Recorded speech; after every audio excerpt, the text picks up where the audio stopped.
Have you ever noticed how some people seem to get under your skin almost effortlessly, while others could say the exact same thing and you wouldn't even flinch? There's a reason for that. It's not about them, it's about you. The truth is, the anger, irritation, or frustration you feel in those moments always starts within you.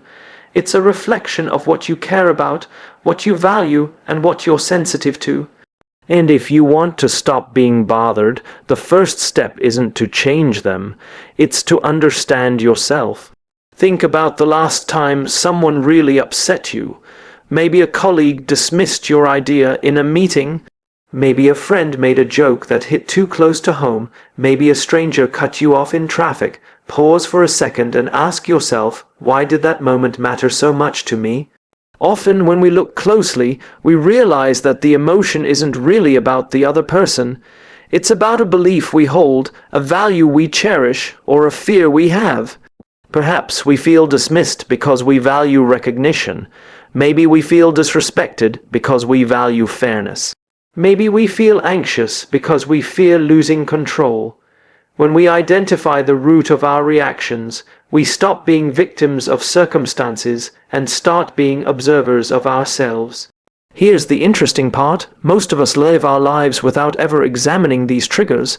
We react, we blame, we stew, and we wonder why we feel so drained at the end of the day. But self-awareness changes everything. When you begin to notice the patterns, what situations, what words, what tones, what actions set you off, you gain a choice. And choice is power. You can't always control what others do, but you can control how you interpret it, how you let it affect you. You can decide whether a comment deserves your energy or whether it's just noise passing through. Imagine for a moment that your mind is like a garden. Every reaction you have is a seed. Some seeds grow into flowers, bringing beauty and clarity. Some seeds grow into weeds, anger, resentment, and frustration. If you never understand which seeds are taking root, the weeds will dominate. But if you notice the weeds early, you can pull them out. You can decide what deserves your attention and what doesn't.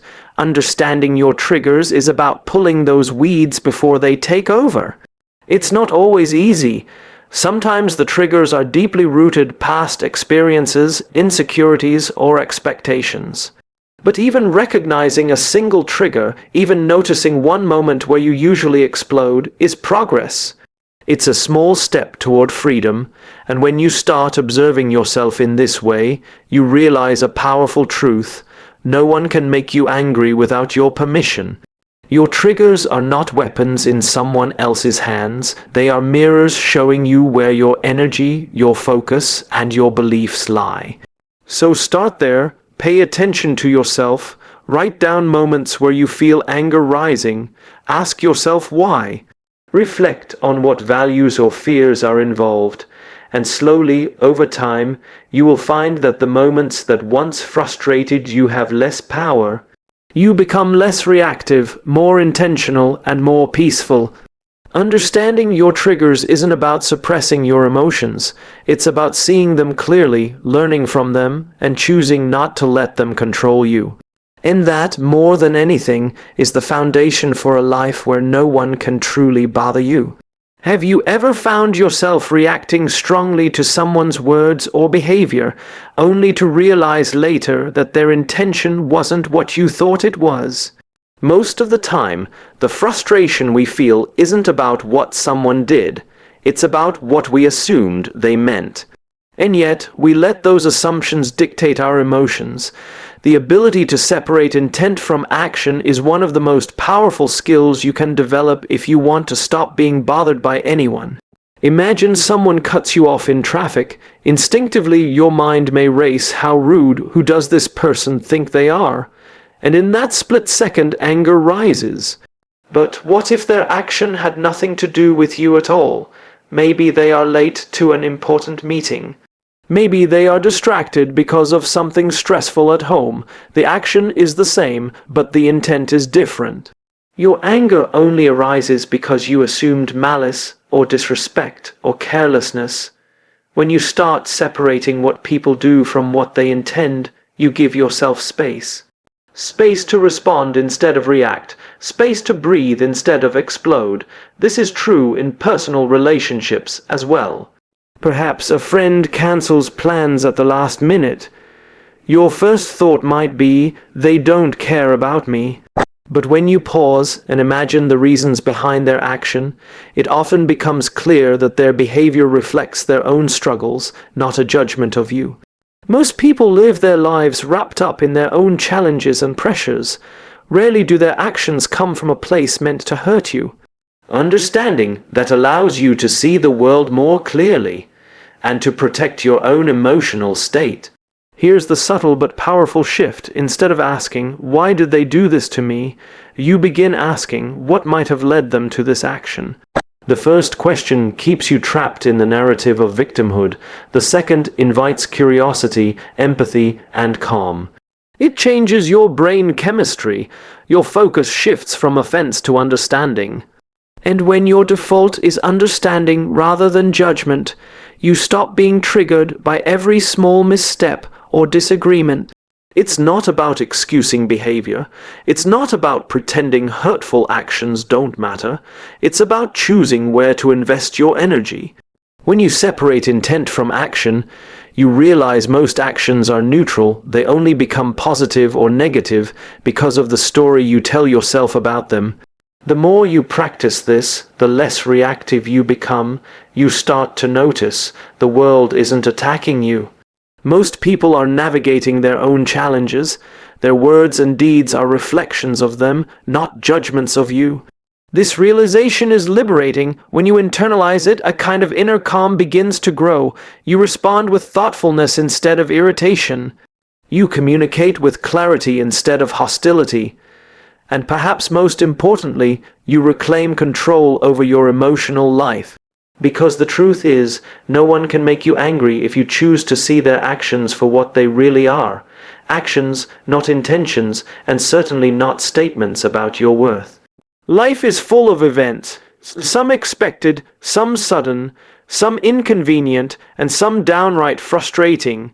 And yet, no matter how chaotic or unfair a situation feels, the only thing you truly control is your response.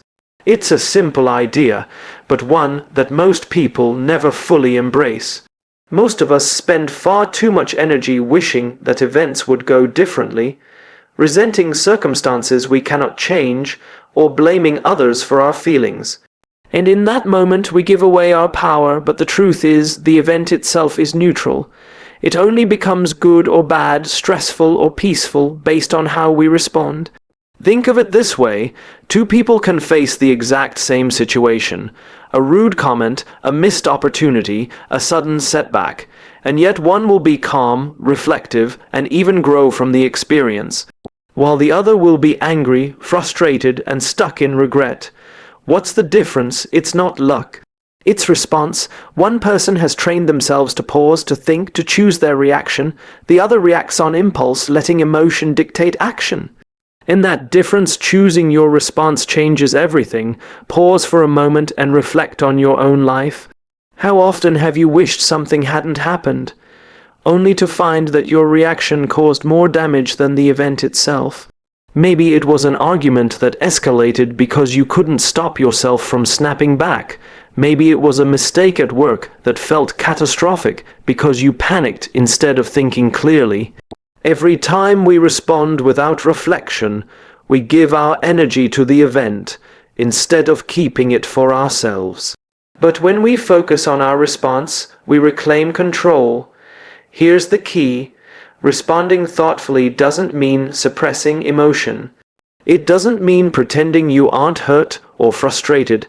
It means recognizing the emotion, understanding it, and then deciding the most constructive way to act. It's the difference between exploding and expressing, between regretting and reflecting, between being reactive and being intentional. It's a muscle, and like any muscle, it grows stronger the more you exercise it. The most successful and serene people in life don't have fewer challenges, they simply have learned that their response is more important than the challenge itself.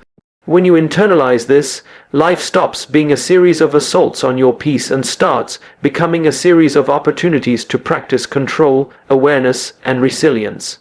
You begin to notice that most events are temporary, but your responses have lasting effects. You start asking yourself not, "Why is this happening to me?" but "How can I respond in a way that preserves my energy, my dignity, and my peace?" And once that shift happens, the world looks different. You realize that no one can truly make you angry, frustrated, or upset unless you give them permission. The events around you remain neutral, but your response determines whether your inner world is calm or chaotic. When you focus on your response, you stop letting life's circumstances dictate your emotions, and you start living from a place of choice, clarity, and control. And that, more than anything, is the foundation for a life where no one can truly bother you. One of the most overlooked ways to protect yourself from anger and frustration is also one of the simplest: empathy.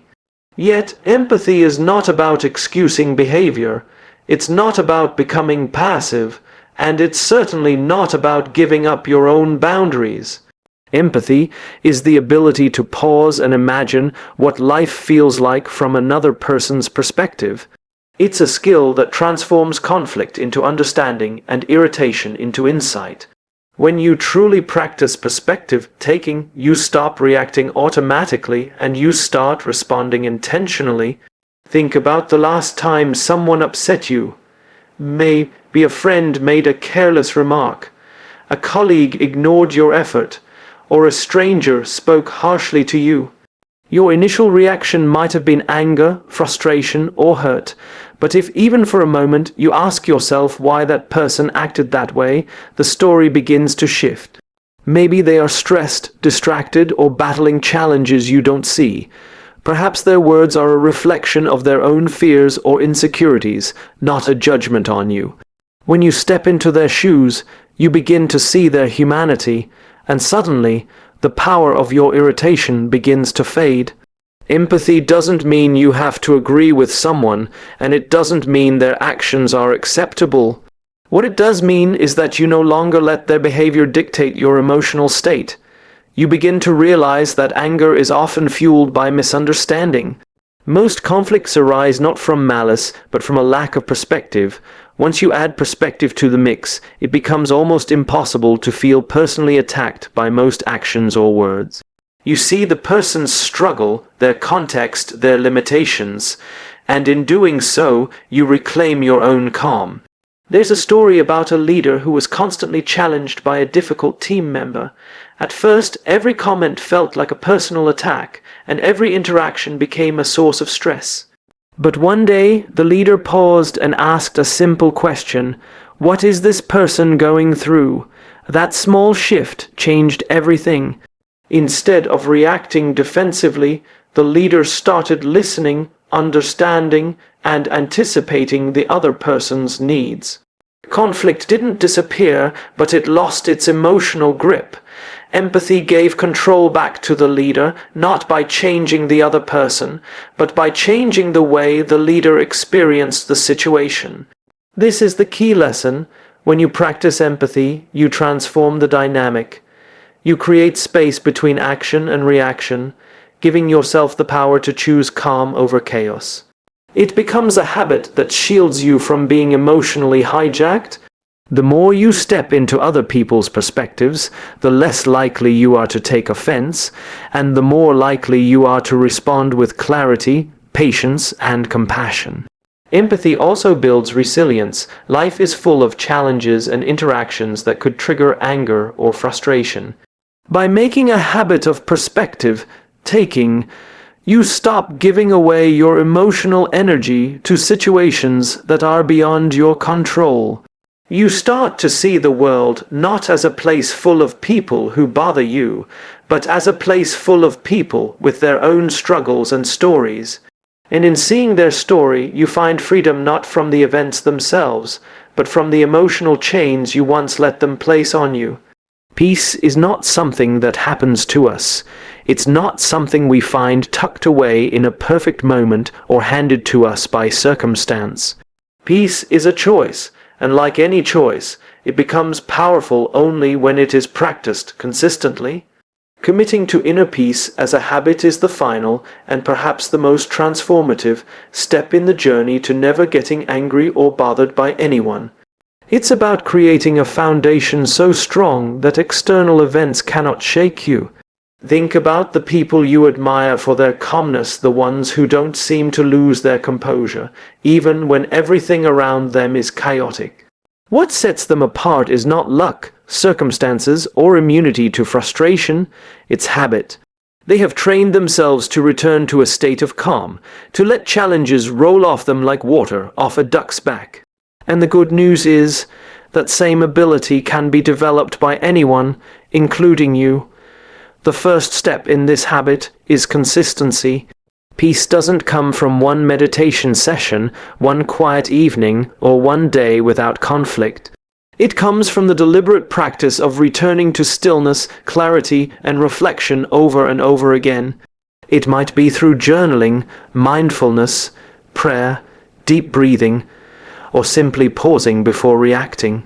The exact method matters less than the commitment to doing it regularly. Each time you practice, you strengthen the muscle that keeps you centered, even when provoked. Next, understand that committing to inner peace requires a shift in priorities. Most of us spend our energy reacting to events, defending ourselves, or trying to control others. But when you make peace a habit, your focus changes from controlling the outside world to mastering your inner one. You begin to notice small moments of tension and intentionally choose to step back, breathe, and respond rather than react. Over time, this becomes automatic, and your emotional landscape shifts from reactive to resilient. Inner peace also thrives on perspective. When you see life as a series of lessons rather than a series of attacks, you stop taking things personally. You understand that most events, challenges, and people are neutral.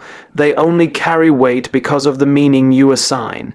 Committing to inner peace means assigning meaning carefully, choosing what deserves your energy and what doesn't, and letting the rest simply pass by. This habit creates an unshakable calm that no argument, criticism, or slight can disturb. Finally, remember that peace is contagious. The more you cultivate it, the more it influences your environment, your relationships, and even your work. People respond to calmness with calmness. Challenges become opportunities to practice resilience. Conflicts become lessons in patience. By making peace a habit, you don't just protect yourself, you elevate everyone around you. So, committing to inner peace is not a passive act. It's a daily, deliberate choice. It's a promise to yourself that no external situation, no careless word, and no action of another person will have the power to steal your calm. And when that promise is kept, anger and irritation lose their grip entirely. Over time, you realize that the only thing you need to guard, nurture, and strengthen is your own inner world. Everything else becomes secondary, fleeting, and ultimately irrelevant. Peace becomes not just a habit, but your way of being.